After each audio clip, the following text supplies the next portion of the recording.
Hey there, my name is Lisa Miller, and I'm a public involvement officer in Utah. And I had the opportunity to take media training several years ago and repackaged it for my use with my agency when I'm training new staff people who are going to be interacting with the media or as a public involvement officer. This training is really applicable for anyone who's going to be speaking on behalf of the department. If you have spokespeople or public involvement officers that have their standard job, this is a great refresher for them, or certainly a great opportunity for them to train other people. But it's also a really great training to show to your agency leadership and to any kind of subject matter experts in your organization that may be talking on camera at any point in time. We're going to be talking about how to think on your feet, tips and tricks for successful interviews, and skills to improve your confidence. When you're going through the training, you'll notice blue stars that are on several of the slides. I typically do the presentation part of this training on one day. It takes about an hour depending on how many people are in the class. Usually 3 to 5 people in a class is a typical good size that I try to stick to, just so everybody has an opportunity to really have their questions answered and feel like they're engaged in the content. And then very shortly after, the next day after the presentation, is a time for us to practice the skills that they learned. It gives them a little bit of time to kind of ingest what they've learned here and then reflect on it and then think about how they want to be interviewing the next day. We typically do a regular interview and then a hostile interview on that second day. The first interview is something where, as the reporter, I act as the reporter. I'm kind of really throwing them some really easy questions, and I'm really favorable to their agency, and the discussion subject matter is really positive.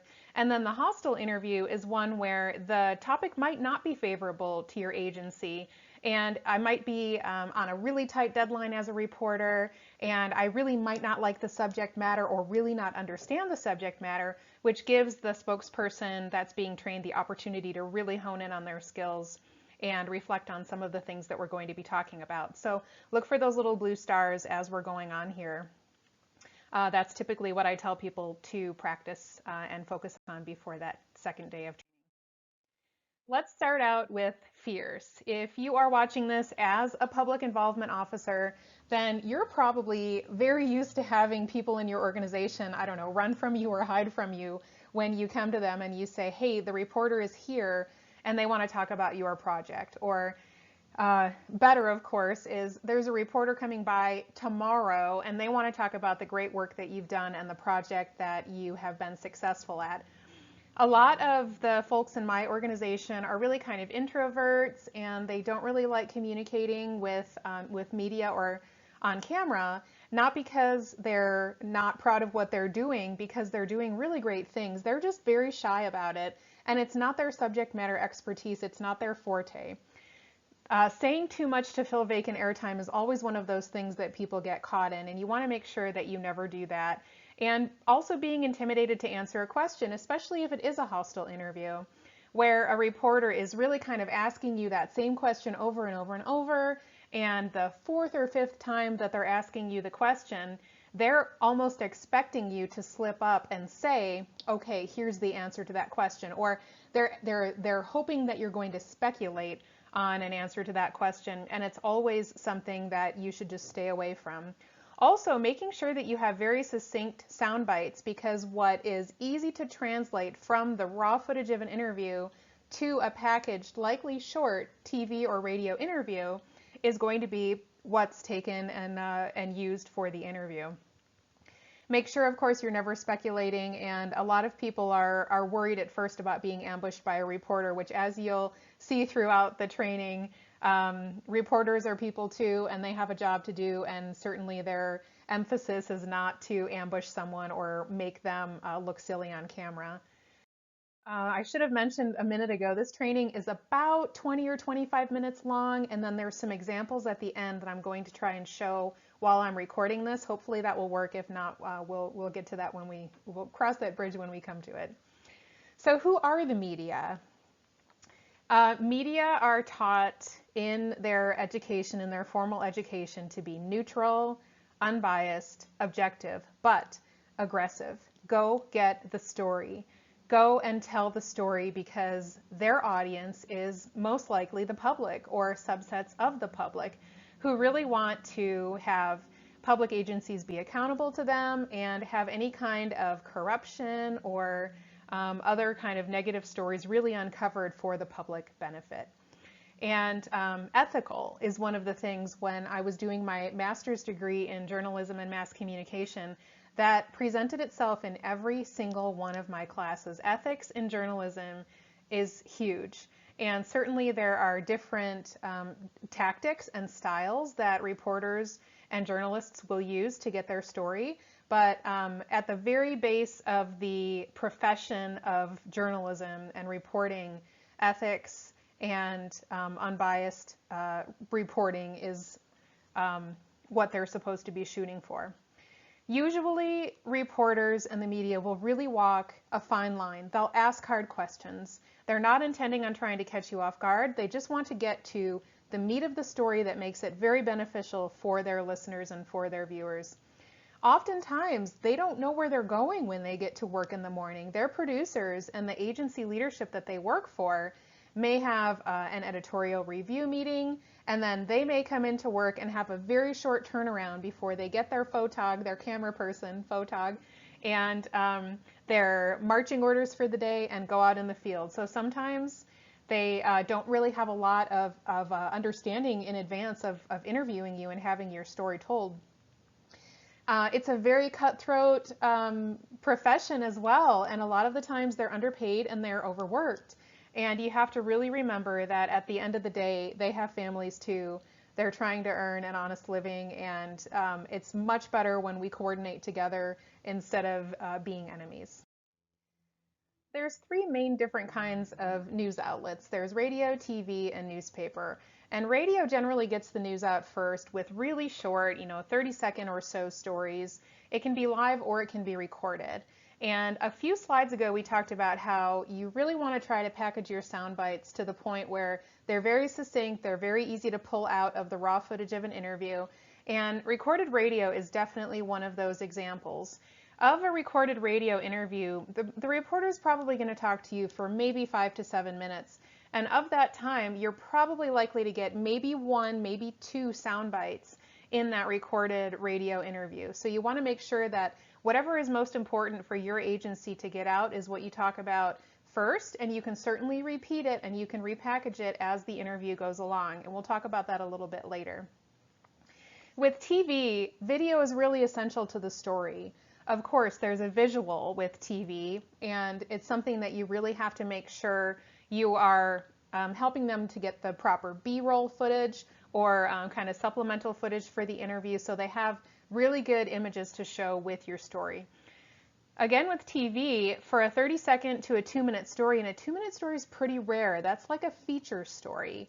You're going to be interviewed for probably between 5 to 10 minutes, and of that, you might have 2 or 3 sound bites that the agency, news media agency, is going to use in that story. It's okay to be repetitive in your talking points when you stick to your key messages, and we'll talk about key messages in a little bit as well, but certainly not in a way that you're stonewalling the reporter or the journalist, and we'll talk about that.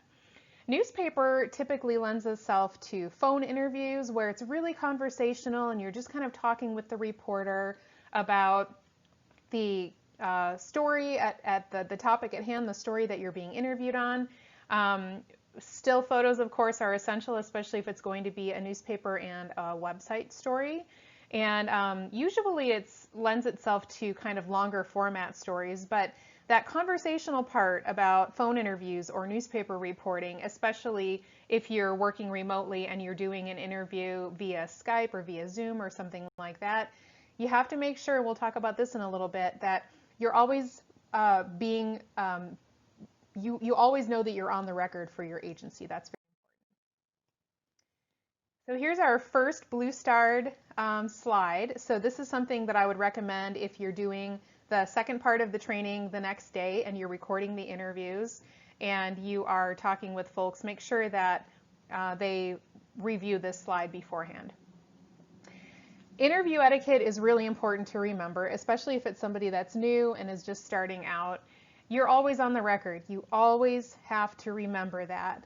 Reporters are sometimes really, really nice and really friendly, and you want the interview to go well, they want the interview to go well, and sometimes you end up getting a little bit more conversational.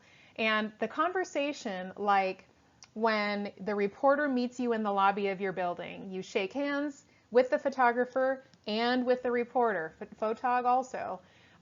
Introduce yourself and say, hi, thanks for being here. Where are you going next? What kind of assignments have you been on today? Talk about the weather. That kind of conversational is really totally fine. It actually helps to build on the interview and the relationship that you have with the reporter.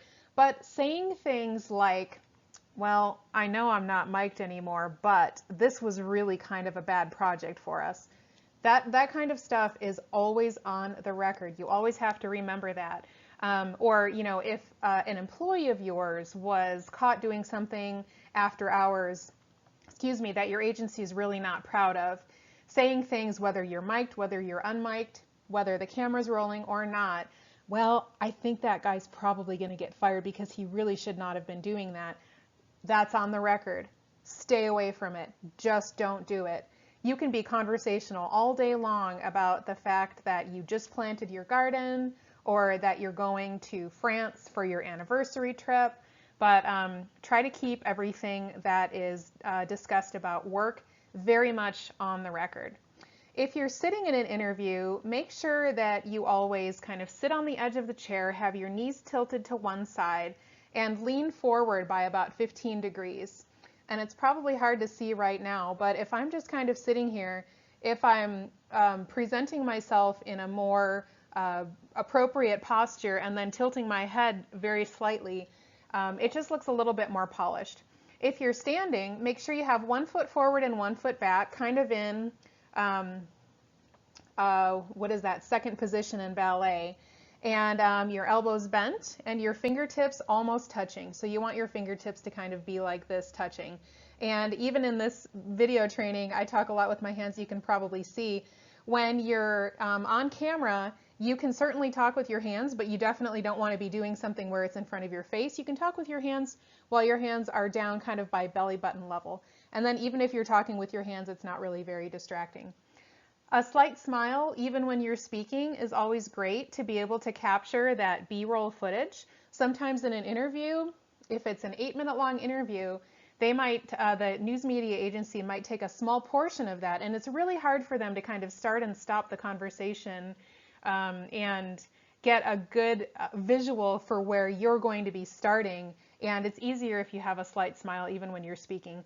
Of course, make sure that it's subject matter appropriate. If you're talking about a building fire where someone had their property lost, or a very big car crash, or a natural disaster type of situation, then of course you want to make sure that you're modifying how your face looks when you're not being asked questions and when you're not speaking. What do you do with your hands? A lot of people really don't know what to do with their hands. And of course, you know, being interviewed like this or being interviewed like this or talking or having unnecessary gestures, it's really not a good idea just because it's too distracting. Always look at the reporter too, not the camera and not your hands.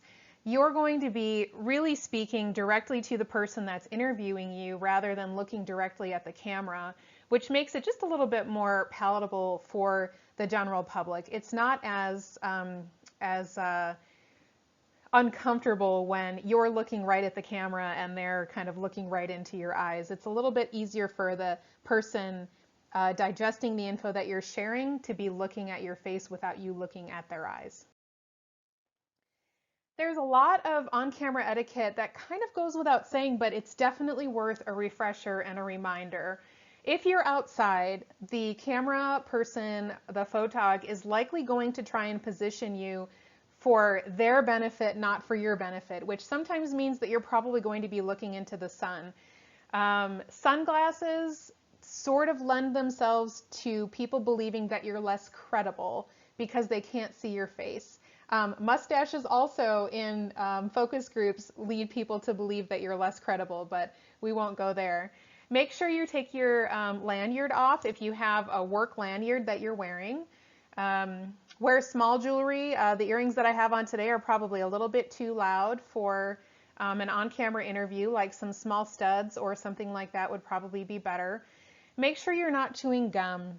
It's just a distraction. And adjust your hair and your glasses before you're on camera.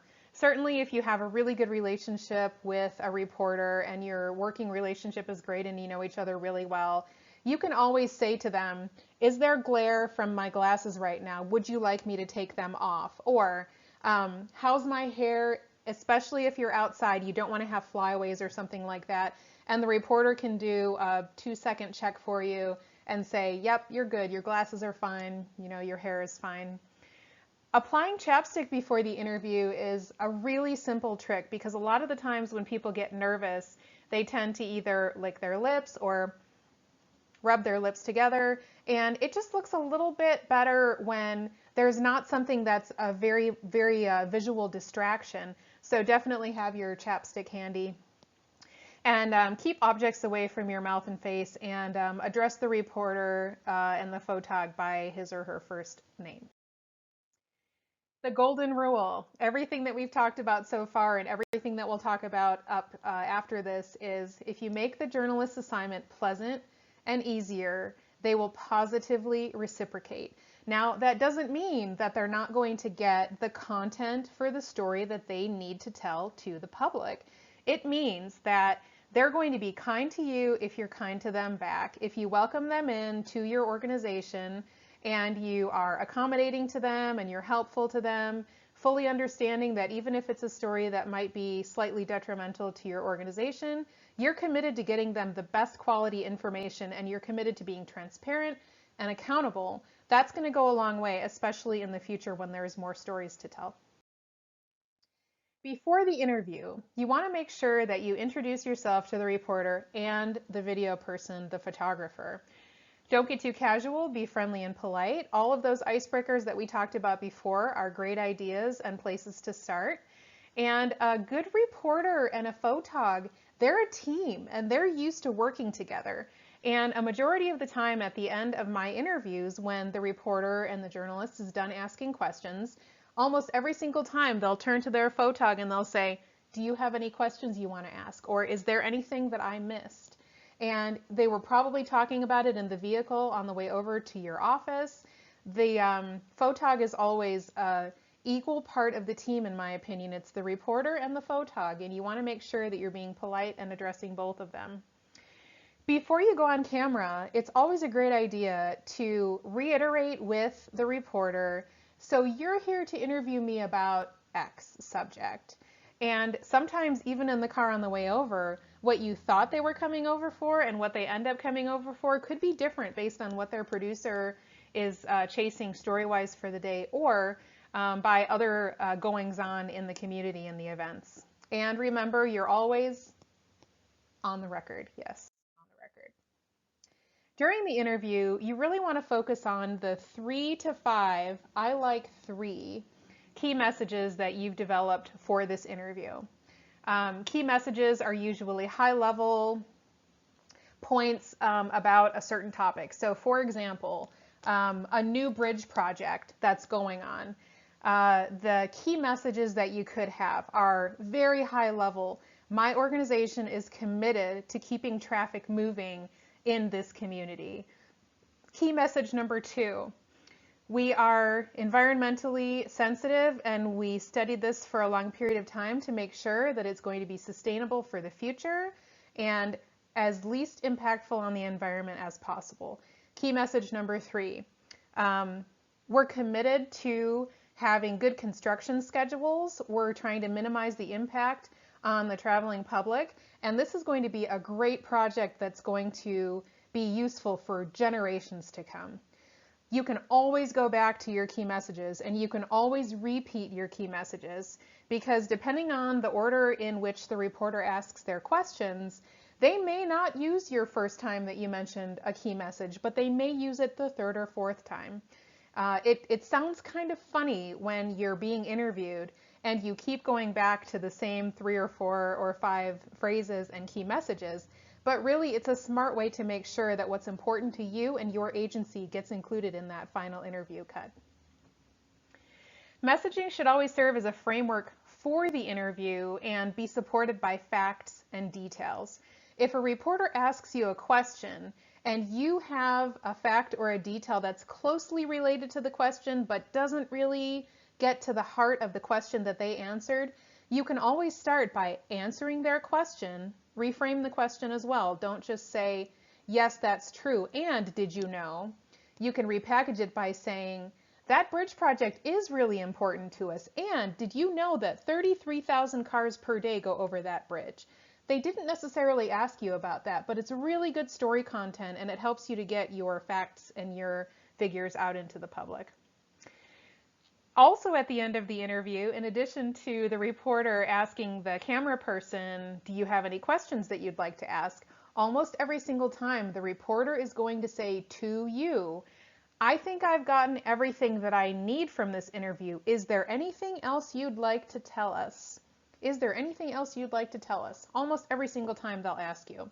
And it's really a missed opportunity to say, no, I'm good. You got everything. I'm good. It's always a great opportunity. Go back to those three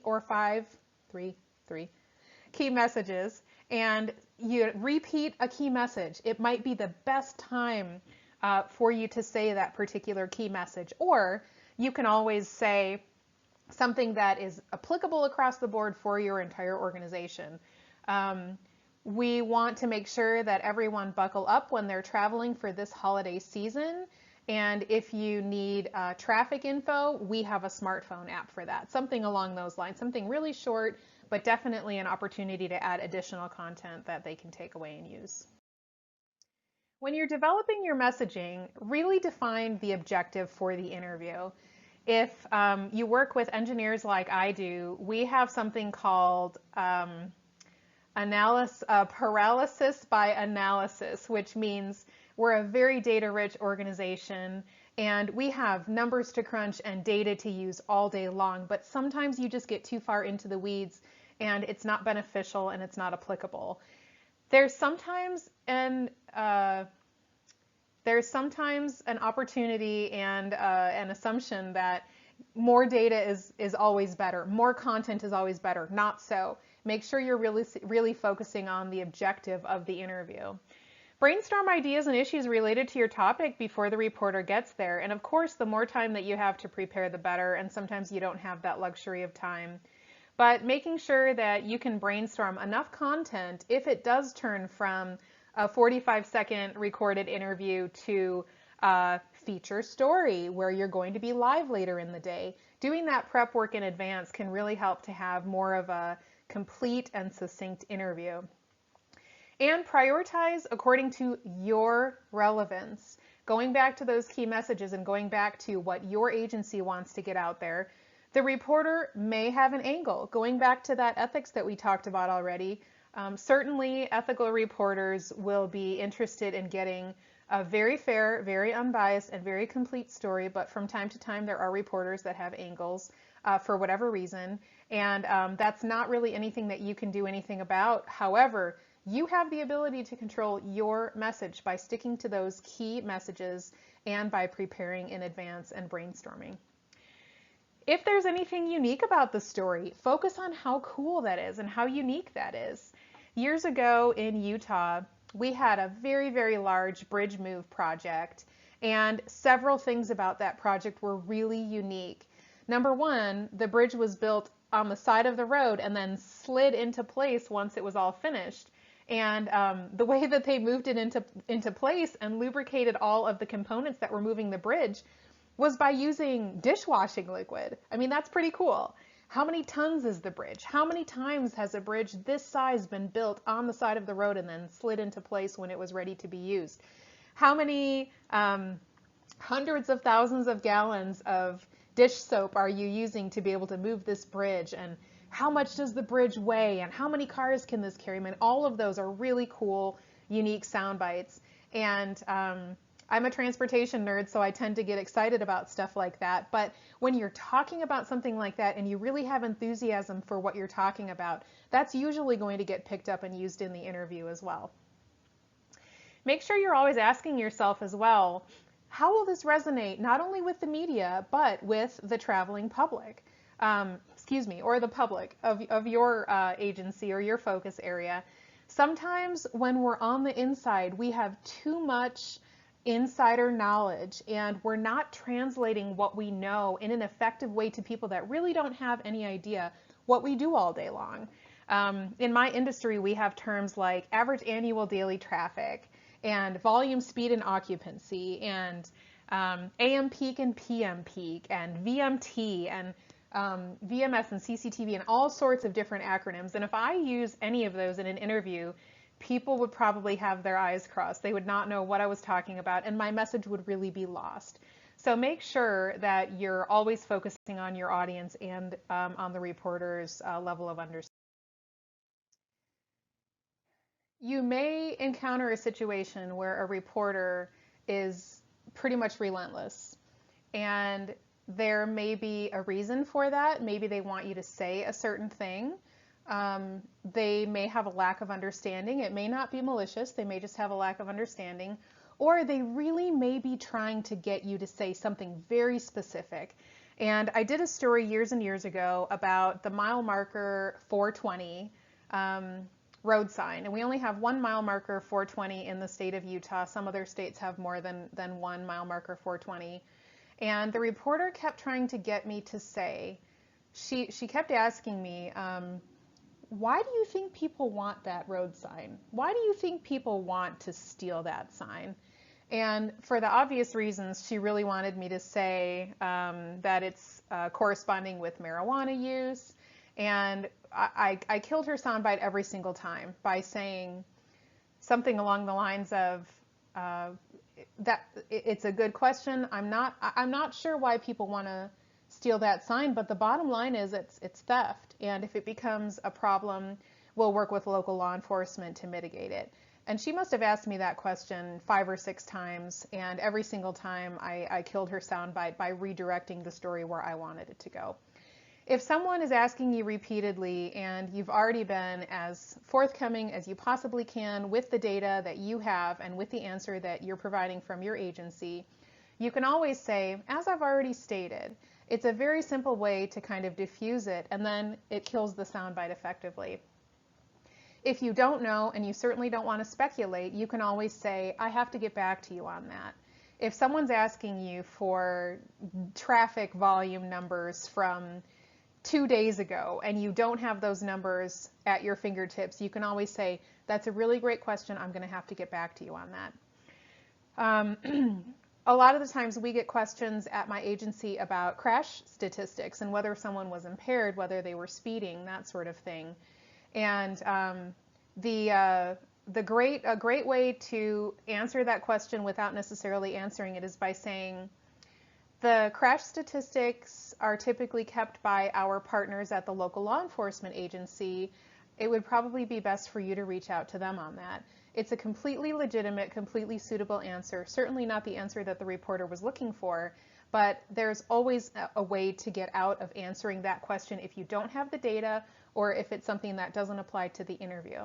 You can always say, I don't have those numbers with me right now. What I can tell you is, and a lot of the times that really gives the reporter the indication that you're not trying to stonewall them and you're not trying to skirt an issue or an answer, but you're really more interested in making sure that you stick to the facts of the interview.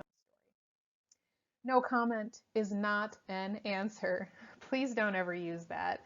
If you answer with no comment, it's basically like saying a 4-letter word on camera, and it doesn't diffuse the situation and it doesn't answer the question. It just makes the reporter want to dig deeper and find out what's really going on. No comment generates skepticism, not only from the reporter, but if that is something that's on the record and it goes out to the public, what does no comment mean to the public? No comment is the same as going like this to the camera and saying, get that camera out of my face, I'm not talking to you anymore. It's very sensational and it's just not an answer, so steer clear of that. Use the content from the previous. Here's a couple examples. I'm going to try to play these and see if it will work when I'm recording. In Utah, Traffic Information Manager Lisa Miller joins us with more right now. And she was saying to me, like, Wyoming right now, for example, I-80 is just closed, but Utah's goal is to just keep people, like, moving, right? Exactly. So Utah's goal is, UDOT's goal is to keep Utah Yes. moving. Exactly. And some states like Wyoming, South Dakota, for example, when they see a big storm coming in and they start to lose the road, is what we call it, when there's a lot of snowpack on the road, they say just close it and we'll worry about it after the storm. But definitely not the case here in Utah. So what you see, a lot of folks at home see, you see like a traveling band of plows. Why is that happening? What is that for? Right, so we have different areas where our sheds really focus on, and the freeways are definitely the #1 priority for us right now. And they work in teams so they can clear the road really effectively. And the roads right now, I mean, they still need work, right? It's been a busy few days for you guys. Yeah, this is winter in Utah, and we definitely have the best snow on earth, but we also have a lot of snowfall, and that makes it really challenging for our crews, but they're up to the challenge. And you're so great. So we're going to head inside soon and check out kind of the traffic, the actual operations center, right? And all the work you guys do there to keep the plow drivers knowing where they're going. But they actually do a lot of work telling you how the roads are too, right? Right, and absolutely. There's a lot of behind-the-scenes stuff that goes on here. We have our Citizen Reporter program where the traveling public can actually tell us what road reports are looking like out on the roads. But our plow crews are definitely the most important piece of info that we have out there. So not only are they getting our roads safe, they're making sure we know the conditions. I mean, it's an incredible amount of work they do nonstop around the clock, obviously. Thank you for the work you do. We're going to check on inside in the operations center coming up. Sorry about the audio on that. I hope you guys were able to hear okay. But what did you pick out from that interview? Number one, it was before 6 in the morning and it was dark and I had a spring jacket on. So the times in the interview where my voice may have cracked or where I was a little nervous, it's because I was freezing cold. And I did have PPE on. The reflective vest is what we wear when we're outside, which I think was very appropriate because we were in front of one of our maintenance sheds. And did you hear the opportunity that I took to really give our maintenance crews and our plow crews some props? Yep, it's winter in Utah and we have the best snow on earth, but we also have some transportation challenges, but our plow drivers are up to it. They're great. Okay, this is an interview where it was after a long period of snowfall in Utah and the pavement temperatures were just really cold, and the reporter was under the impression that my agency did something different or incorrect, and that's what contributed to the problems that we saw out on the roadway, which was not the case. It was mainly an equipment and a treatment issue, but here it goes.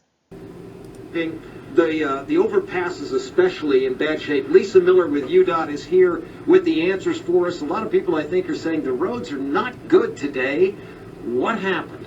Well, it's a combination of factors, really, and the storm came in wet a few days ago, if you remember, before this really cold temperature, and that actually washed away all of our pre-treatment solution that we put down on the roadway. And the pre-treatment solution is really critical to avoid that ice pack and that snowpack. This is the solution that melts everything that's on the road. Right, and then combine that with very, very cold air temperatures and road temperatures, and it's kind of a perfect storm situation. All right, so people may say, look, did you change the schedule? Did you cut back on the number of drivers? Are these guys just tired after all the snow we've had this year? What do you say to that? I would probably say that they're probably a little bit tired, but they're definitely at the ready all the time.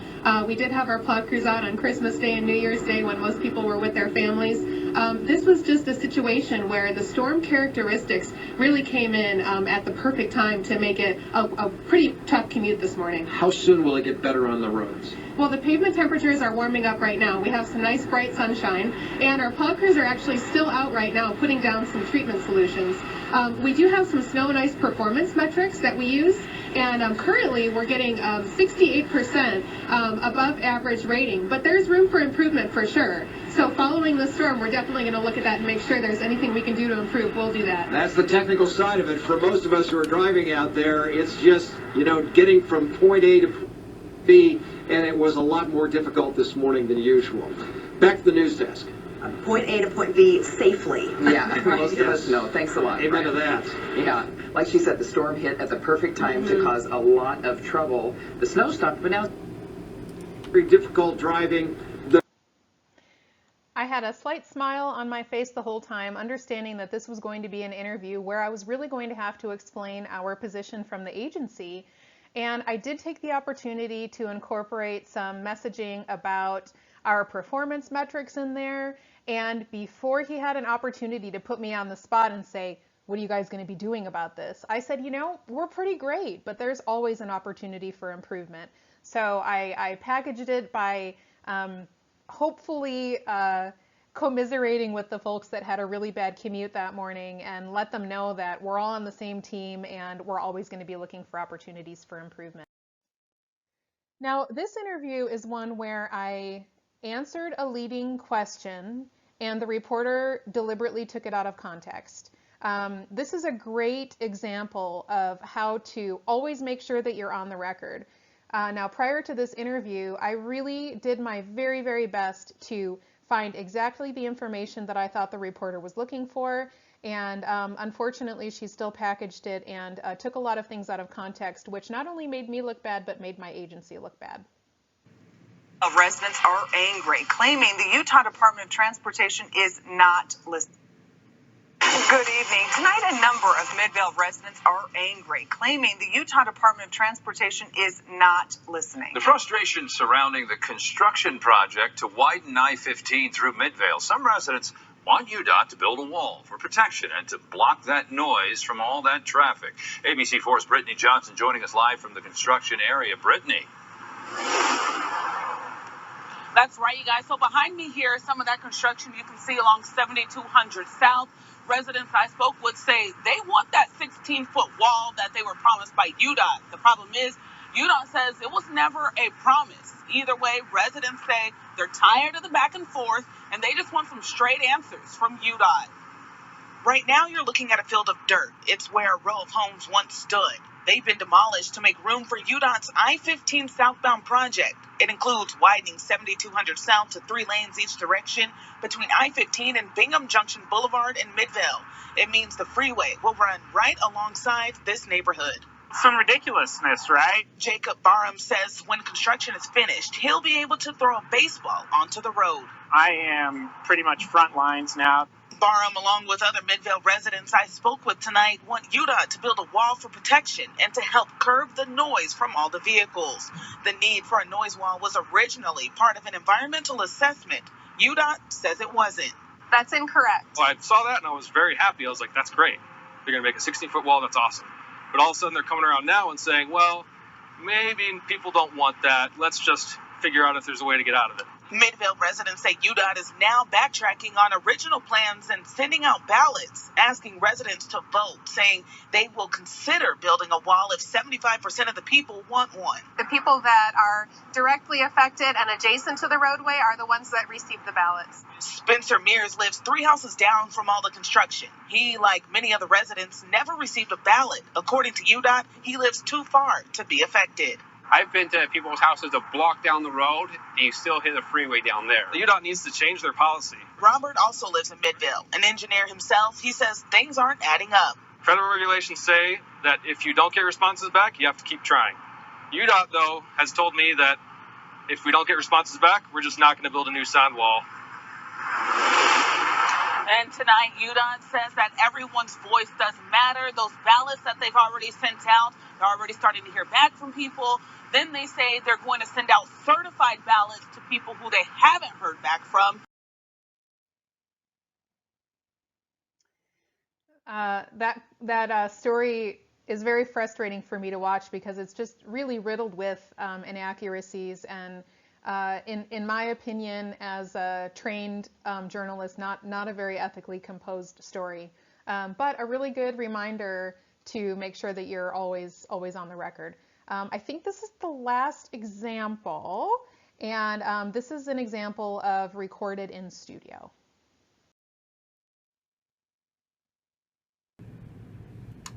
The Utah Department of Transportation gearing up for a busy weekend in downtown Salt Lake City, and they want everybody to get to their destinations safely. And to do that, they're synchronizing the traffic lights to make sure traffic flows safely and smoothly. Joining us live right now to explain is Lisa Miller with UDOT. Hi, Lisa.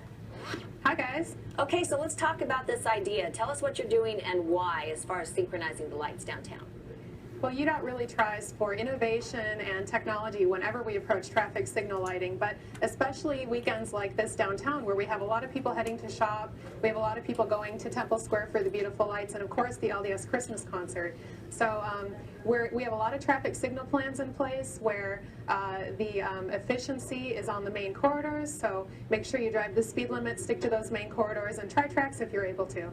So how hard is it to alternate the timing, and what does UDOT take into consideration to make these changes in timing on the lights?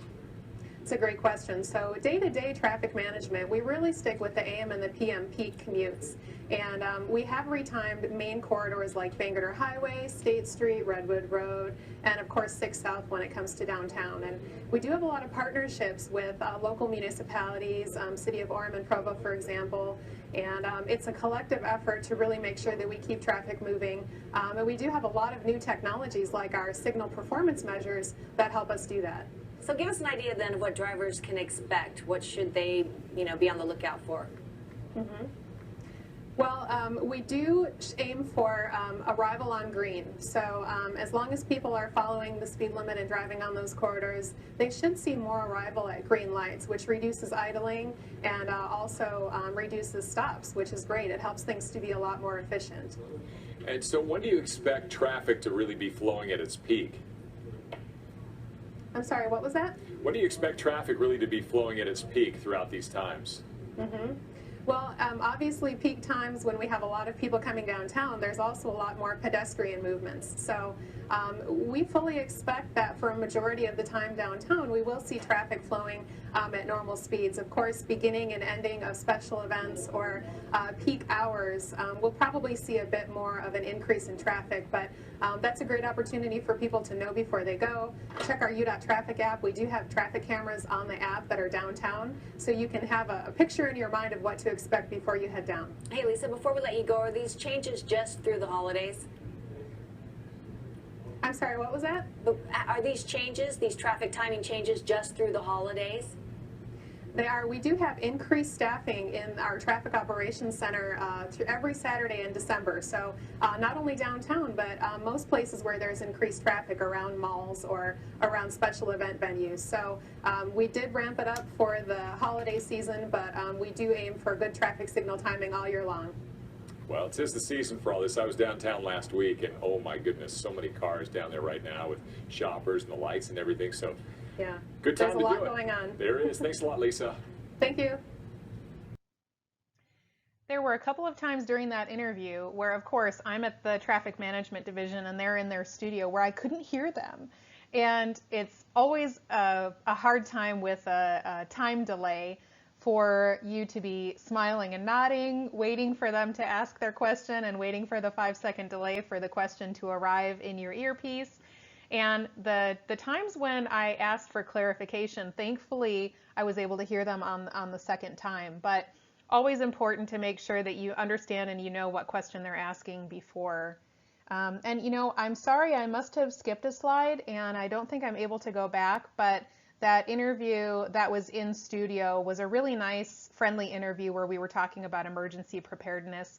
And I did bring my 72-hour kit that I keep in my car as a prop and as a way of saying, look, I'm practicing what I'm preaching. So it's a really good thing. Day 2, after all of the training, is a practice interview and a time to really figure out what you're going to be doing. Now, I usually use just my cell phone camera, and I have a friend and a colleague of mine come in and act as the camera person. I'm the reporter who's going to be asking questions, and my camera person is standing just over with my phone. And I have a lavalier mic that plugs into my phone, and I'm able to really give the person who's being interviewed and learning a really great opportunity to pretend like it's a real interview.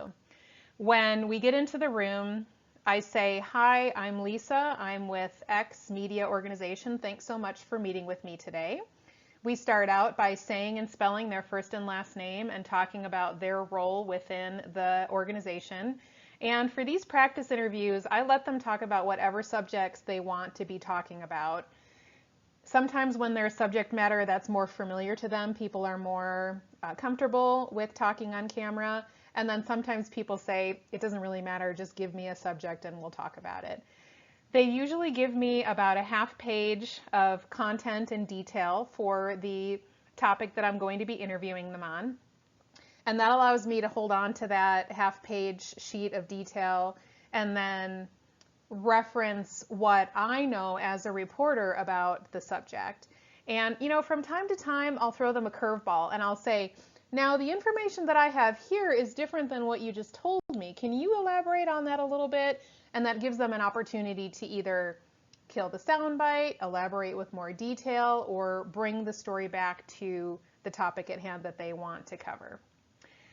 Good luck. I know you're going to do fantastic. If you have any questions and you want to reach out to me, please feel free. Hopefully this was valuable to you and a good reminder of the positive components to a public involvement officer and a spokesperson for an agency and the positive impact that it can have for your organization overall. Good luck. Take care. Thanks.